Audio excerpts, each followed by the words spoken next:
Yes! C'est fabuleux! Thomas Levet. Les Grecs. Journal du golf, le podcast sur l'équipe.fr. Salut à tous, bienvenue dans le podcast du Journal du Golf, une émission enregistrée au Golf National avec un sommaire très riche dans lequel nous reviendrons notamment sur le Players Championship et la performance de Tiger Woods dans le coup pour la gagne à quelques trous de la fin avant de fléchir en fin de partie. Et pour animer avec moi ce podcast, Benjamin Cadieux du Journal du Golf. Salut Benjamin. Salut Arnaud. Et un invité spécial, Franck Lorenzo Vera, coach de Sébastien Gros et de Joseph-Philippe Lima, joueur du Tour européen et du Challenge Tour, et également du Racing Club de France. Bonjour Franck. Bonjour Arnaud. On va aborder l'actualité et Tiger Woods dans quelques instants, mais d'abord Franck, expliquez-nous pourquoi nous sommes au Golf National aujourd'hui, pourquoi vous êtes au Golf National aujourd'hui.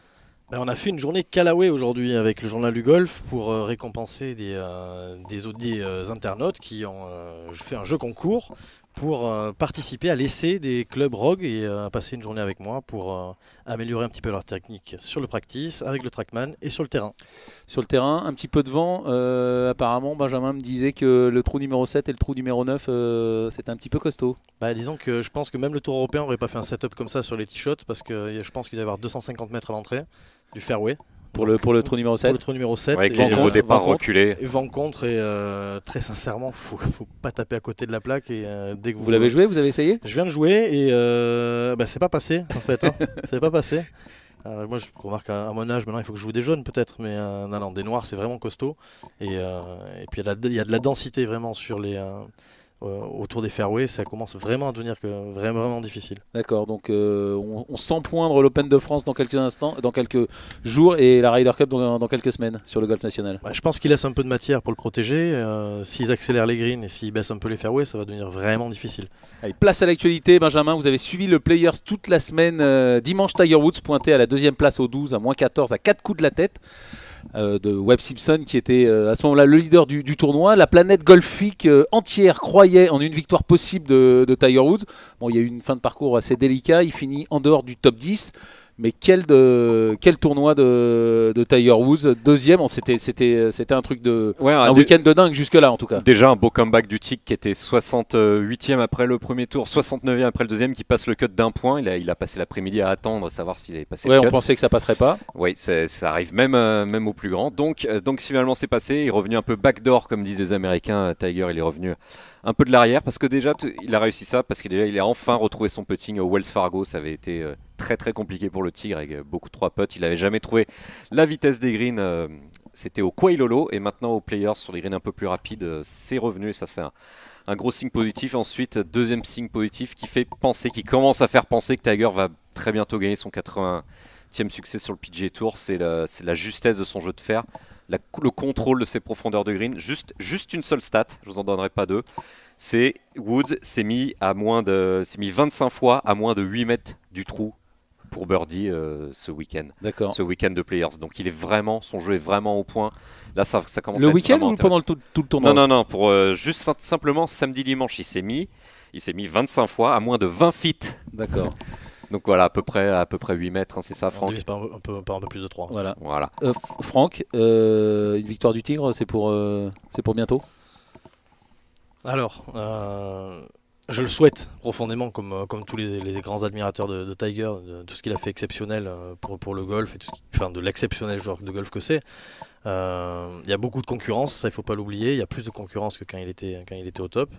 Maintenant, ce qui produit en termes de qualité de swing, qualité de contrôle de trajectoire, c'est complètement hallucinant. Où il revient avec toutes les blessures, c'est complètement dingue et on sait très bien que rien ne peut lui résister. Donc j'ai envie de dire une victoire cette année, c'est pas impossible. Parce que tout le monde est excité. David Duval le premier, Jordan Spieth disait il a joué avec lui le dimanche, il a dit s'il continue à jouer comme ça il va gagner, c'est une certitude. Benjamin, oui, vous, cette 80e victoire, vous qui étiez assez dubitatif avec Martin Coulon à ce pour les micro. majeurs, en tout cas pour les majeurs, je maintiens que c'est encore un peu tôt pour cette année. Et la fin de partie dimanche, il y avait quand même quelque chose à jouer. On sait au Player Championship, même si c'était très scorable cette année, que tout peut arriver. On l'a vu avec le quadruple. 4 coups, ouais, c'était rien. C'était, enfin, pas rien, mais en tout cas, c'était faisable. Voilà, surtout quand on a Tiger aux fesses et voir Danelli, même si Danelli a été un peu plus lent sur la fin de partie, c'était tout à fait possible. Et il a ralenti, il a baissé le pied, il a même mis une balle dans l'eau au 17.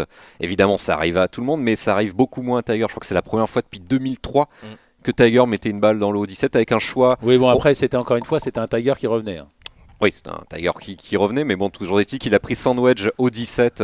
On peut parler aussi de ce choix, par exemple, avec un pro PGA, Franck. Ça laissait très très peu de marge d'erreur. Il y avait vent de face, il avait un poil sous-estimé. C'est assez dur à gérer au 17 avec les tribunes. Il a pris sandwich. On sait qu'un plein coup de sandwich, ça peut donner des écarts de distance. C'est assez dur à contrôler. Bah, disons que s'il la prend pas fantastique, voilà, pas de marge. on risque d'avoir une balle qui fait vraiment pas la taille, quoi. Après, il a estimé à ce moment-là, c'est quand même le roi des bonnes décisions de manière générale, il a estimé à ce moment-là que c'était la décision la plus juste. Peut-être que tout simplement son coup de piste, c'est quoi, un 58 qu'il a tapé 52. C'est pas un 56 qu'il a dans le sac. 56 peut-être, ouais. À revoir. Voilà, c'est le sandwich ouvert du sac. Peut-être qu'il sentait pas le coup d'après, peut-être qu'il sentait pas un coup avec un club plus fermé. Il avait peut-être besoin de vraiment aller chercher vraiment le drapeau à ce moment-là pour essayer de marquer l'histoire, ce qu'il a fait de nombreuses fois sur des. Enfin là, il pouvait plus gagner au moment du. Non, c'était déjà plié depuis son fameux bogey du 14. Après, on peut penser qu'il s'entraîne. Il est toujours en train de s'entraîner, quoi. Oui, après, un truc encore incroyable de la part de Tiger, c'est son drive du 14. Il a envoyé un énorme fade à plus de 320 mètres. C'est ce que les Américains appellent la DFZ, la Divo Free Zone. C'est un endroit où il n'y a même pas Divo, puisque personne est allé aussi loin sur ce trou. Il s'est laissé une centaine de mètres pour ce par 4 immense.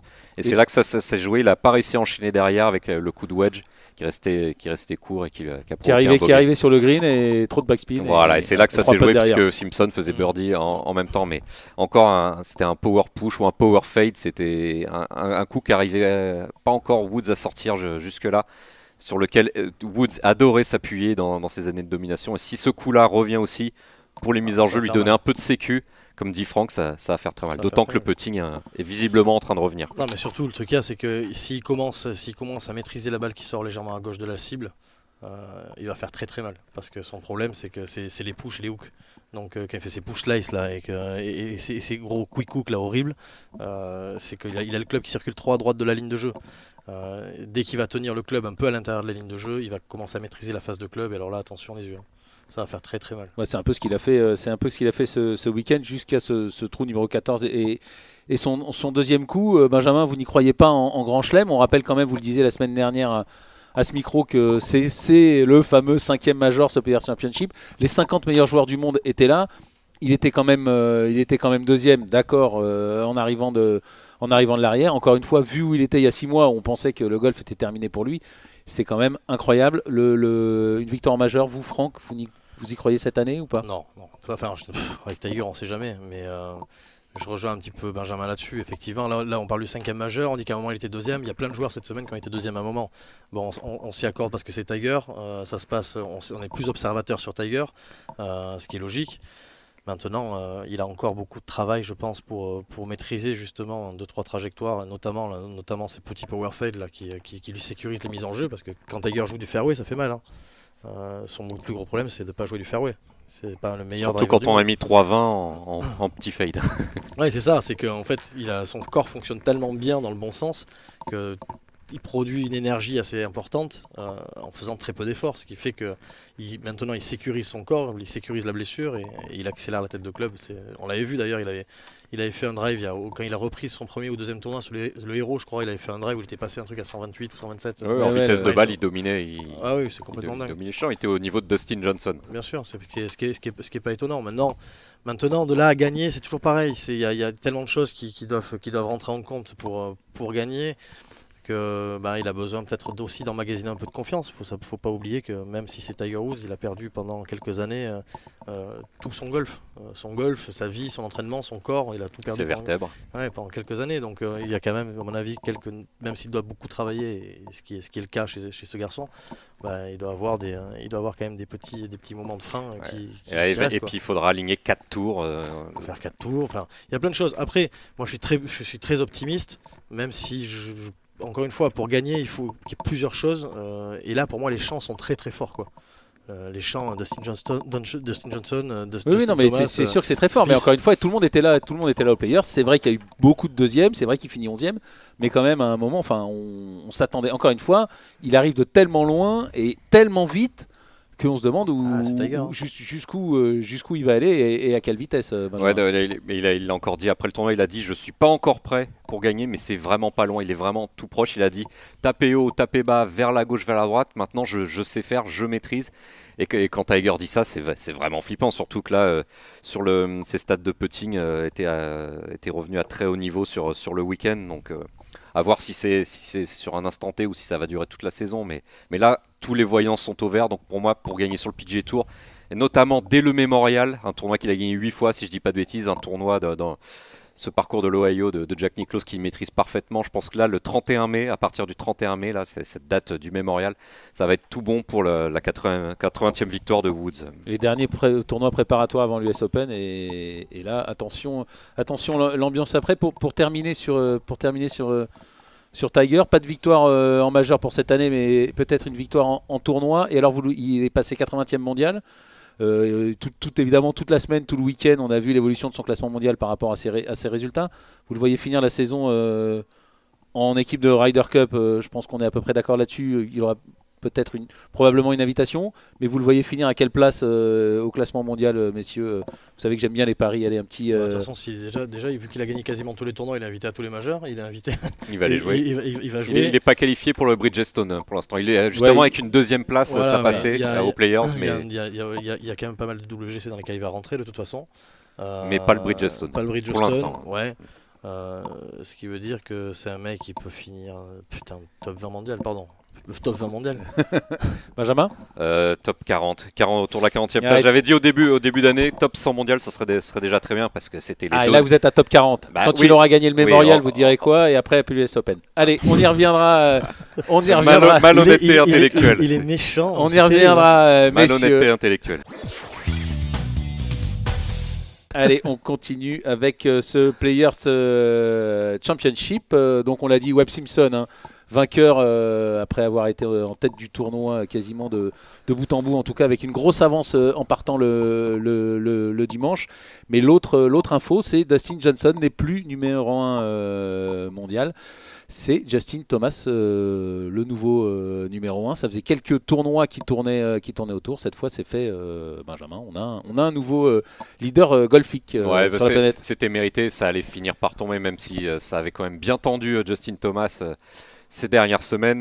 Quand on gagne 6 fois depuis octobre 2016 et des grands tournois, dont les majeurs et dont la FedEx Cup, c'était logique que ça tombe parce que cette puissance et puis du tee au green, il y a quand même pas beaucoup de points faibles. Franck pourra le confirmer, mais il a la jeunesse, il gagne les gros tournois, il y a tout ce qu'il faut. Du tee au green chez Justin Thomas, c'est ultra mérité, quoi.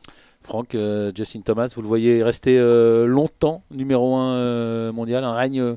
Comment c'est dur à dire, mais bon, en tout cas, vous le voyez comment, Justin Thomas? Il a des particularités fortes. Il tape très fort, il tape très droit, il maîtrise, pareil, comme disait Tiger, il maîtrise la balle à gauche, la balle à droite, et la balle haute, la balle basse. Donc en ball striking, c'est quand même très fort.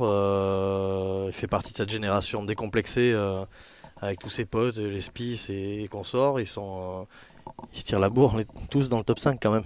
Faut pas oublier la bande de potes qui vont au Bahamas sur un petit bateau, qui jouent pieds nus avec des bières. Ils n'y ont pas été cette année. Hein. Il y avait le mariage de il n'y a pas eu de spring break. Non, il y avait le mariage de Smiley Kaufman. En même temps, on a vu quelques photos aussi où ils avaient l'air en forme, notamment Jordan Spieth. Ils font la teuf ensemble, ils jouent ensemble au golf, ils dominent la planète golf mondiale. Work hard, play hard. Ouais, mais have fun surtout. Ouais. Les mecs, c'est un exemple pour tout le monde. Ils se prennent pas la tête, ils cherchent des solutions. Enfin, moi j'ai vu jouer Spieth, en fait le mec se pose pas de questions. En fait, il va juste chercher des solutions. Il y a une problématique, il cherche la meilleure solution, celle qu'il est capable de faire, et puis il le fait. Donc des mecs comme Justin Thomas qui en plus catapulte la balle tellement loin avec son petit gabarit là. C'est encore un avantage en plus. Ils ont tous un petit jeu de malade, ils ont tous un putting de malade. Enfin, ils se tirent tous vers le haut. Et je pense que la recette, c'est vraiment beaucoup de travail, beaucoup de simplicité et beaucoup de plaisir et de jeu, quoi. Très bon état d'esprit. Quand vous regardez leur compte Instagram, vous avez l'impression que dans une journée, ils ont le temps d'aller manger au restaurant avec leur meuf, d'aller faire du sport, d'aller répondre aux médias, de faire 18 trous, d'aller faire une association caritative, un peu de jet ski, du motocross.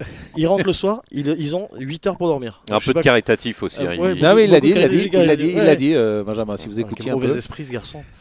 Non, les mecs, en fait, c'est juste qu'ils vivent le golf comme on devrait le vivre, je pense. Alors je vais me faire tirer dessus par les joueurs, mais il y a beaucoup de plaisir, quoi. Il n'y a pas cette névrose en fait du golfeur pro qui est tout le temps en train de chercher. Voire amateur. Ouais, amateur de haut niveau et pro qui se cherchent un petit peu. En fait, il faut faire simple. Et quand on les voit, c'est juste ça qui est vraiment marquant, et notamment Justin Thomas, quoi. Le mec, il fait tout bien. Il fait juste tout bien, en fait. Et il va pas chercher midi à 14h. Il a trouvé un truc, il le garde, point. Vous avez perdu vos lunettes, vous les trouvez, vous arrêtez de les chercher. Donc c'est un petit peu leur état d'esprit. C'est vrai qu'on a une super bande de potes là. Ricky Fowler, Justin Thomas, Jordan Spieth. On disait il y avait Smiley Kaufman aussi, mais lui il a plus de mal, hein. Il a été bien largué par ses potes, mais c'est vrai que les trois autres sont dans le top 10 mondial, voire dans le top. C'est quand même compliqué de suivre, hein. C'est quand même compliqué de suivre. Non mais lui il a carrément disparu du Justin tour, le Thomas a réussi à suivre parce qu'il était un petit peu dans l'ombre de Jordan Spieth et de Ricky Fowler, et au final il a réussi à faire tomber ses barrières. Il a fait tomber la barrière du tournoi majeur, donc notamment les médias. Plus personne ne l'embêtera avec ça au début d'un majeur, comme c'est le cas avec Ricky Fowler. Il y avait la pression de devenir numéro 1 mondial, on a vu ça l'a embêté, mais au final il a fait le job. Il y a encore une nouvelle étape de tombée, et il l'a dit: je veux m'inscrire dans la durée sur cette place de numéro 1 mondial. Il a le couteau entre les dents et il fait tomber toutes les barrières qui se présentent à lui pour l'instant, Thomas. C'est intéressant. Et bonne nouvelle, la nouvelle est tombée en même temps, enfin avec un petit décalage de 24 heures en exclusivité sur l'équipe.fr. Très bonne nouvelle. Le numéro 1 mondial, Justin Thomas, sera à Paris au HNA Open de France du 28 juin au 1er juillet. On pourra le suivre de nos yeux sur ce parcours de l'Albatros. Franck, c'est fantastique.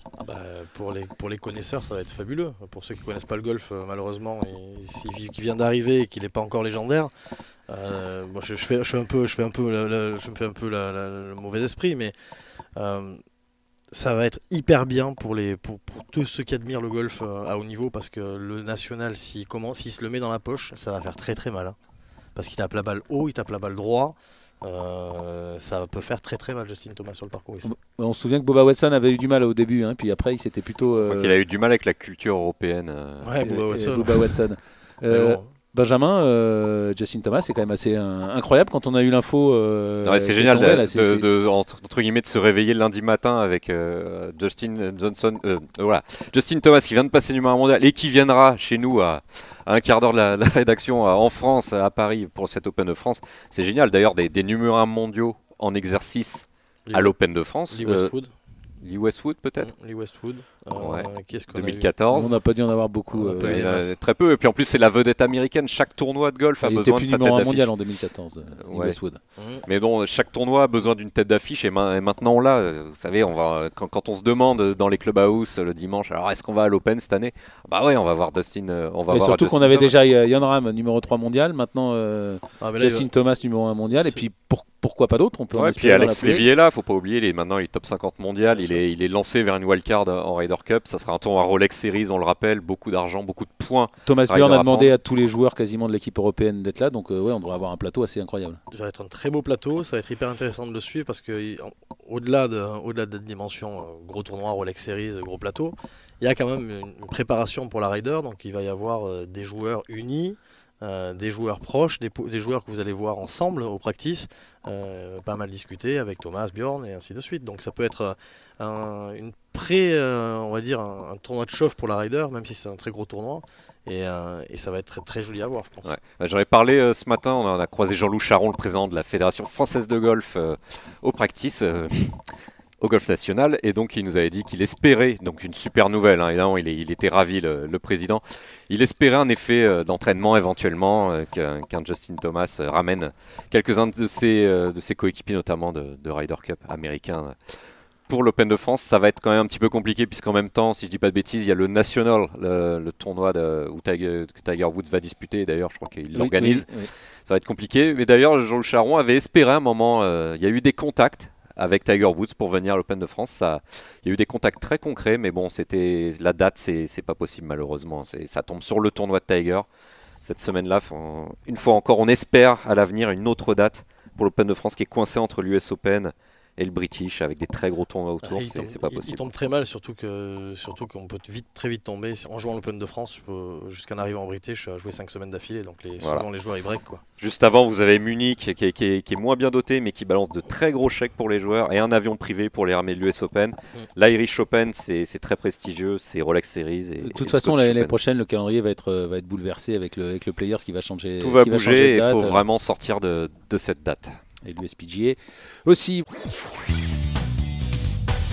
Voilà pour ce Players Championship. En tout cas, question des meilleurs joueurs du monde et de ceux qui ont passé le cut. Mais on avait aussi un Français. On l'a eu la semaine dernière dans cette émission. Malheureusement, il a raté le cut.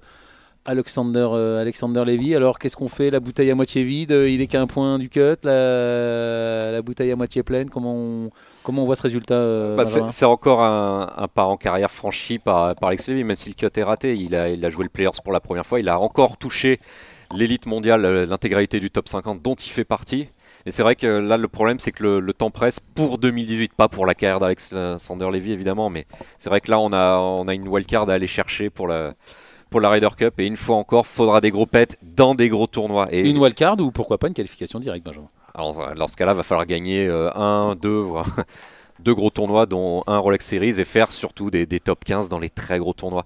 Et là, c'est rageant. C'est rageant de voir Alex Lévy jouer parfait. On va dire 34 trous sur 36. Et de temps en temps, un tout petit détail qui sort. Évidemment, on a beaucoup parlé de ce trou 12, notamment sur Twitter, quoi. Il est à 90 mètres du trou. Évidemment, ça arrive à n'importe quel joueur, à n'importe quel moment, de rater un green. Mais c'est vrai de le voir à ce moment-là enchaîner les birdies et de prendre un double bogey à 90 mètres du trou sur le fairway, prendre 4 putts, même si ça arrive. C'est ce genre de petits détails qui sont rageants. On avait vu ça au British Open, un putt fini sur un pied à 25 cm raté. Une fougère bougée le lendemain, toujours au British. La pénalité, une petite déconcentration et on rate le cut d'un point. Donc c'est des petits cuts ratés d'un point, c'est des blessures dans le rough à l'Irish Open il y a 2 ans sur un... Il a bien réagi, Benjamin, encore. Bien sûr. Il a encore bien réagi, il a dit oui, de toute façon, faut pas, parce que ça a beaucoup bougé hein, sur Twitter grâce à certains journalistes et des joueurs qui se sont un peu pris le bec. Mais Alex est venu dire non, mais écoutez, c'est comme ça, j'ai raté et je dois encore travailler. Mais il l'a dit lui-même, il a dit il faut être concentré du 1 au 18 pendant 4 tours. Et il bosse aussi là-dessus avec Pete Cohen. Et ce que Pete Cohen demande de lui, il nous l'avait confié l'année dernière à Wentworth et ensuite en Chine. Alex doit être à fond du 1 au 36e trou des 2 premiers jours. Il ne doit pas y avoir le moins de petits sauts de concentration, mais Alex en est conscient et bosse beaucoup là-dessus et ça va finir par venir. Franck, vous le voyez comment, vous, ce cut raté? Il lui manque encore quelque chose à Alex ou il est prêt à se mesurer avec les meilleurs? Moi je trouve que c'est anecdotique, je pense qu'il a tout à fait le niveau pour se mesurer aux meilleurs. Ça c'est sûr, mais... Comme on est... ouais, après c'est toujours pareil, je trouve que c'est assez compliqué de pouvoir juger quelqu'un qui vient de monter dans le truc, qui vient de monter dans le wagon en fait. Là il monte dans le wagon, il découvre certaines choses qu'il ne connaît pas forcément, notamment les densités de champ et les exigences. Par exemple, c'est un pit die si je ne dis pas trop de conneries, le Players. Oui. Donc, et Madame pour le 17. Et Madame pour le 17, oui, on l'a vu. On l'a vu. Et si on mettait de l'eau autour, ouais, pas bête, tiens, ça ferait un truc horrible. Et en gros, c'est un parcours qui est très exigeant, c'est un champ qui est très complet. Je pense qu'Alex a fait du mieux qu'il pouvait et oui, certes, un coup qui amène un double, c'est ce qui est impardonnable de manière générale dans des tournois de ce niveau-là en fait. C'est que faire 4 coups à 90 mètres, bah, c'est 5 même là. 5 coups, cinq coups à 90 mètres, c'est interdit. Maintenant, il l'apprend. Et je pense que c'est un garçon intelligent, donc ça va le rendre beaucoup plus fort. Et dans l'avenir, je pense qu'il risque même de faire encore beaucoup mieux que ce qu'on imagine. Vraiment. Il a tout en main. Il sait gagner, Ouais. il tape fort, il peut très très bien. Il a un super mec sur le sac. Tom Elling, Tom Elling qui l'aide bien. Je sais qu'il y a Laurent Cabane qui lui donne qui l'aide à bien comprendre ses trajectoires. Pete Cohen qui le cadre au niveau du swing. Oh, il a tout le staffing qui va avec. Son prépa physique est excellent. Enfin, il a C'est tout. pour ça on a des attentes. Du coup, on a des attentes. Non, il fait tout Phil bien. Canyon, Il fait non, tout non, bien. Et il puis, y a tout qui est au top. Maintenant, il faut. Je pense que on a très vite tendance à vouloir absolument que quelqu'un arrive vite. Et en fait, on lui laisse peut-être pas le temps aussi. Ça, je vais pas me mettre en confrontation avec, Bah, si, avec vous le média pouvez, de manière générale. vous êtes Non, là mais pour ça. on n'est pas là. vous êtes pour ça. On est là aussi pour comprendre aussi qu'il y a un temps d'apprentissage. Tout le monde n'a pas des carrières fulgurantes. Et je trouve que lui, il a une carrière qui est relativement importante. Il a gagné combien de fois 5 fois 4 fois, Quatre fois. 4 fois sur les 4 dernières années. 4 fois sur les 4 dernières années. C'est quand même un garçon qui. Non, pas 4 Non, fois même sur les plus. 4 dernières années. C'est 5 fois qu'il gagne. C'est 5 fois et Ouais. c'est 3 fois sur les 3 dernières années. Donc faut pas je pense qu'il faut pas attendre trop vite, mais il faut surtout l'attendre sur le long terme. Alors oui, on a l'échéance Ryder Cup qui est là et qui nous obsède tous parce qu'on a tous envie de voir un Français à la Ryder. Mais je pense que il est, même s'il en a beaucoup envie, il y a quand même la construction de carrière et faire partie du golf mondial et de marquer l'histoire du golf, ça c'est certain. Et ça, je pense qu'il va y arriver. Merci Francon. On enchaîne avec la suite de cette émission et un sujet qui va vous concerner tout particulièrement. On vient de parler d'Alex Lévy qui a raté le cut d'un point. Il y a un autre Français qui s'est mis en valeur ce week-end, qui est passé lui à un tout petit point du bonheur absolu. C'est votre frère Michael qu'on a vu très très ému devant les caméras du Tour européen à l'issue du play-off qu'il a perdu en Italie. Franck, on va pas dire est-ce qu'il manque encore quelque chose à votre frère? Vous l'avez eu, comment il analyse ce tournoi? Et là aussi, la bouteille à moitié pleine, à moitié vide. Et vous, comment vous l'analysez, Franck? Alors lui, je ne parlerai pas en son nom parce qu'il a des émotions, il a tout un process et en tant que frère, on essaie de pas trop rentrer dans les détails pour éviter justement d'interférer dans le système. Moi, ce que je pense réellement, c'est que il y a beaucoup d'impatience, il y a beaucoup d'envie et du coup, ça provoque beaucoup de grosses émotions. Et c'est peut-être ça qui bloque, en fait. C'est peut-être cette impatience qui fait qu'en fait, il n'arrive pas à passer le cap. Maintenant, faut pas oublier que personne l'a battu cette semaine en termes de score. Il s'est fait battre en play-off. Donc c'est ça qui est un peu plus cruel. Mais je pense que c'est un point, je l'ai eu au téléphone, c'est un point très positif. Il a vraiment tendance à oublier, malheureusement, toutes ses qualités quand il est dans cette situation-là. Mais je pense réellement que ça va le rendre beaucoup plus fort parce qu'il ne s'est jamais retrouvé dans cette situation à mener de 2 coups. S'il s'était retrouvé à Valderrama à mener d'1 coup, mais c'est pas les mêmes conditions, c'est pas le même type de parcours. Et là, à 2 coups d'avance, se faire remonter direct, pas faire un très bon début de parcours, les putts qui tombent pas, les coups de fer un peu aléatoires. Je sais qu'il a des problèmes un petit peu avec le spin sur les coups de fer, et notamment il a du mal à maîtriser ses trajectoires un peu dans le vent ou dès qu'il veut la coincer un peu sous pression. Non. Il fait tout dans le bon sens. Je pense que ça va tomber assez vite, vraiment. Et il faut pas oublier Julien Guerrier aussi, qui a bien cravaché. On y reviendra bien sûr. Benjamin, un avis sur Mike et cette cruelle défaite en play-off? Ouais, ça se joue, c'est d'autant plus rageant que son putt au 18 à 5-6 mètres du trou, passe du bon côté, frôle le bord. C'est exactement la même chose s'il gagne le tournoi. Faut vraiment pas s'inquiéter là-dessus. Quand on le voit swinger, enfin Franck le confirmera, un swing simple, répétitif comme Maika avec sa qualité de putting également. Ah ouais. Il a longtemps eu des très très bonnes stats sur le Tour européen sur le green et c'est toujours le cas. Avec ce swing-là, et puis il est aussi très populaire sur le Tour européen. Il a tout pour gagner. Je pense que dans 2 ans, on en rigolera. Et ça tombe sur un petit tournoi du Tour européen à la limite. Autant que ça tombe là, entre guillemets, cette pièce en l'air du play-off, quoi. Peu importe qui le gagne ou pas, il y avait 50, 60 000 points de différence, mais après il y a des très gros tournois qui arrivent là dans les semaines qui viennent, même si Wentworth, on en a parlé Franck, c'est pas forcément son parcours favori, mais il y a des tournois c'est son parcours favori, mais c'est la fin du parcours. Voilà. Voilà, il y a l'Open de France notamment qui va arriver. Pas trop. Vous vouliez ajouter quelque chose? Ouais, je veux dire, sur, en fait, sur Mike c'est souvent ce qui se passe quand on est côté joueur ou quand on est côté téléspectateur, mais quand on est côté coach, en fait, son tournoi, il gagne pas jeudi. Il fait une mauvaise journée jeudi. Il fait pas une bonne journée le jeudi. C'est aussi simple que ça. Souvent, un tournoi, et je sais plus quel joueur disait ça, qu'on gagnait les tournois le jeudi. On gagne pas le tournoi le dimanche. Parce que le dimanche, effectivement, son pote, il passe dessous, au 18. Mais non, il passe au-dessus d'ailleurs, je crois. Hein. Dessous. Il passe dessous. Dessous, c'est pour ça qu'il se décale. Très proche. Ah, mais il touche. Il touche, mais le truc, c'est qu'il ne faut pas oublier qu'il fait un birdie magnifique au trou d'avant, donc qu'il le remet dedans. Mais il ne faut pas oublier que je ne sais pas combien il fait moins 1, moins 2 moins 1 le premier tour. Qu'il met quoi? Il met 40e, 35e non, ou même le par, il fait même le par. Il est plus 1, ouais. Il fait birdie au 18 pour, voilà, pour jouer en par. Donc c'est son premier tour qui fait qu'en bout de chaîne, en fait, la qualité du tournoi, elle est coincée sur le premier tour. Il a déjà pris 2-3 coups de retard sur tout le monde. Ouais, enfin après il y avait pas mal de vent et notamment l'après-midi bon en tout cas on en reparlera évidemment à ce micro et d'une victoire très prochainement on l'espère. Bien sûr. Et Franck vous vouliez vous en avez parlé évidemment parler aussi de la très bonne prestation et du très bon tournoi et de la très bonne année de Julien Guerrier que vous aviez entraîné il y a quelques années. Ça y est, il est enfin en train de s'imposer, en tout cas de prendre sa place sur le Tour européen. Sa carte c'est quasiment fait pour Julien Guerrier. Il a plus de 200 000, il est juste derrière Mike. Il a plus de 200 000 euros, plus de 230 000 je crois. De toute façon, je pense que l'un comme l'autre, même pour Julien maintenant, la carte c'est plus un problème. Maintenant, il faut voir au-delà. Vu ses résultats assez constants depuis le début de l'année. Julien, combien de fois il s'est placé au début du dernier tour dans le top 10 depuis le début de l'année, 3-4 fois?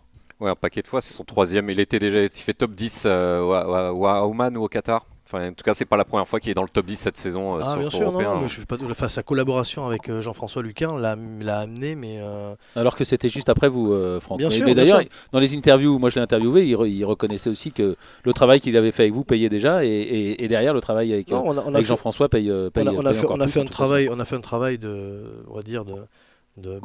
d'amélioration technique.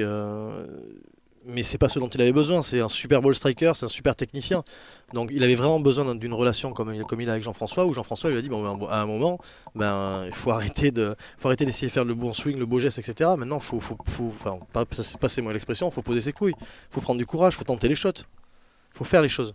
Et là, ils le font bien, ils lui donnent du courage, et puis il y va, et puis ça fonctionne, puisque c'est un extraordinaire ball striker. Donc, c'était un très bon putter surtout. C'était passé près pour votre frère, hein, aussi, on s'en souvient, il y a quelques années, qui avait failli abandonner qui disait en tout cas qu'il avait failli abandonner le golf. Là, il fait partie de l'élite européenne, ou pas très loin en tout cas. Julien Guerrier aussi, on a eu peur à un moment de le perdre, lui aussi disait qu'il se donnait 2-3 ans. Il avait quand même gagné le British Amateur, on le rappelle, en 2006. Hein, c'était le grand espoir français il y a un peu plus de 10 ans, Julien Guerrier. Il lui a fallu du temps, il était monté sur le Tour européen, ça s'était pas bien passé. Ouais, beaucoup de cuts ratés d'un point, je me souviens. Comme quoi ça se joue aussi à rien. Un garçon, 6 cuts ratés d'un point. Beaucoup d'anxiété, très perfectionniste. C'est un garçon qui a toutes les qualités pour être un bon, faut juste le débloquer. Voilà pour Julien Guerrier sur ce tournoi. Et on va finir en tout cas sur les Français quasiment cette émission avec votre joueur Sébastien Gros. Il a fait un bon début de tournoi. Franck, ça s'est un peu moins bien terminé pour Seb. J'ai envie de dire keep in touch. On se prépare pour les Rolex dans lesquels il rentre. Donc on essaye de faire, parce que sur les petits tournois, à moins de faire des gros pets, ça peut être compliqué de faire la carte. Maintenant, il a marqué en 9 tournois autant de points qu'il a marqué l'année dernière en 27. Donc ce qui veut dire qu'il y a quand même une progression, ce qui est un point très positif.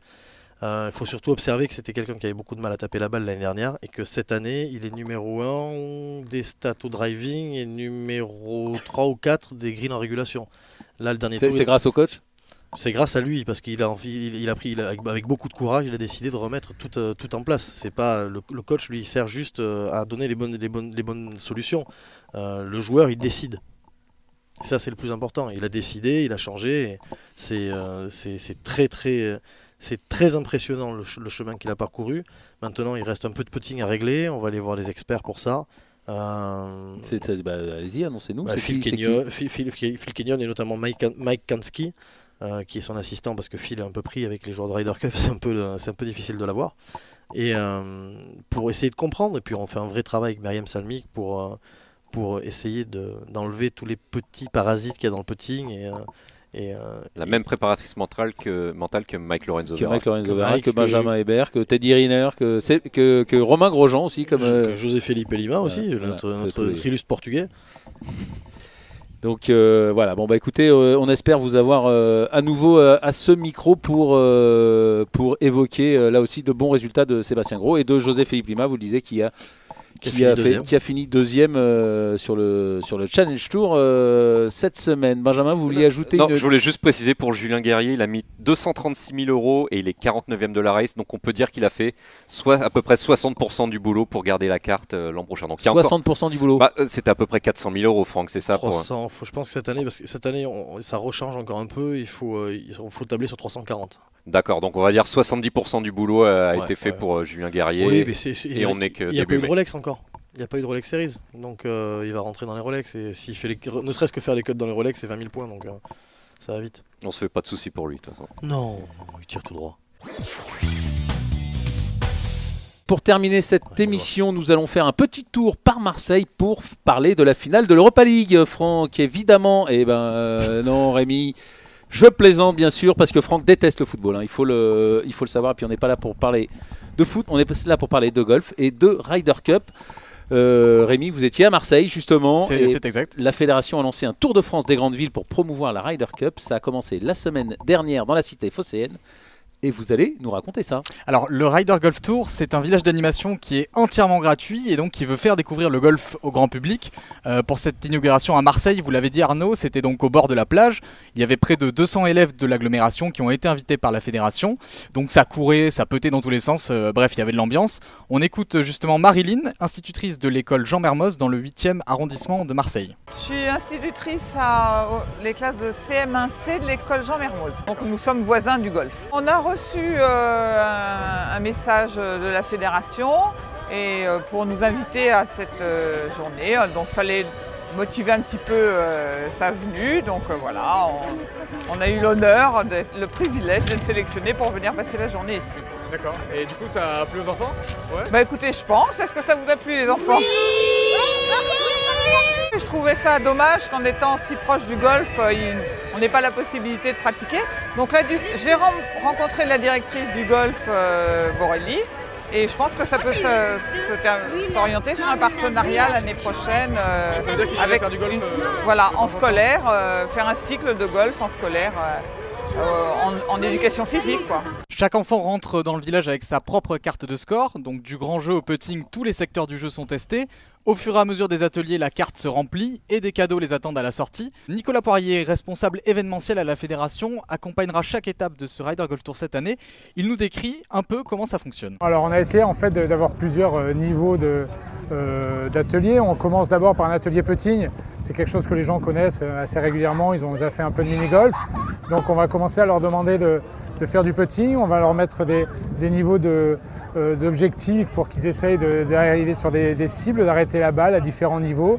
Donc on va un petit peu tester leur capacité en fait à gérer la vitesse de la balle et à prendre un petit peu conscience que voilà, le golf c'est un objectif, on doit amener la balle à un endroit et il faut qu'on gère notre mouvement, il faut qu'on gère la vitesse. Après on va passer sur une deuxième zone d'activité qui va être ce qu'on appelle les swings. C'est-à-dire que là du coup on rentre vraiment dans le vif du sujet, on va avoir des barnums gonflables qui sont juste derrière moi. Et là les gens, on va leur expliquer qu'on peut faire des grands mouvements, on peut taper un petit peu plus loin et on peut trouver aussi du plaisir et des sensations en faisant un mouvement complet, en essayant d'amener la balle le plus loin possible. Après on a une petite zone type un peu mini-golf, du coup là c'est un endroit un petit peu ludique où on peut mettre pas mal de scolaires, pas mal de monde, comme ça les gens peuvent un petit peu se challenger et du coup là on est un petit peu, on va pas dire c'est la compétition mais voilà, ça fait partie du challenge. Le but est donc d'emmener les enfants et tout le grand public vers les clubhouses, vous l'aurez compris. Après le succès de Marseille, l'équipe du Ryder Golf Tour sera à Montpellier ce week-end. Orléans, Lyon, Bordeaux ou encore Lille sont prévus d'ici septembre. Vous pouvez retrouver le calendrier sur le site de la fédération. Merci Rémi, une superbe initiative de la Fédé. On va suivre évidemment ça avec vous tout au long de l'année et dans les colonne de Journal du Golf, bien entendu. Merci Franck Lorenzo Vera d'avoir été avec nous pour cette émission. Merci Arnaud Thious. Merci évidemment à Benjamin Cadiou. Merci à Rémi Rivière qui assure également les réalisations de cette émission. On se retrouve la semaine prochaine avec l'irremplaçable Jean-Philippe Rodenburger. Salut à tous. Journal du Golf, le podcast sur l'équipe.fr.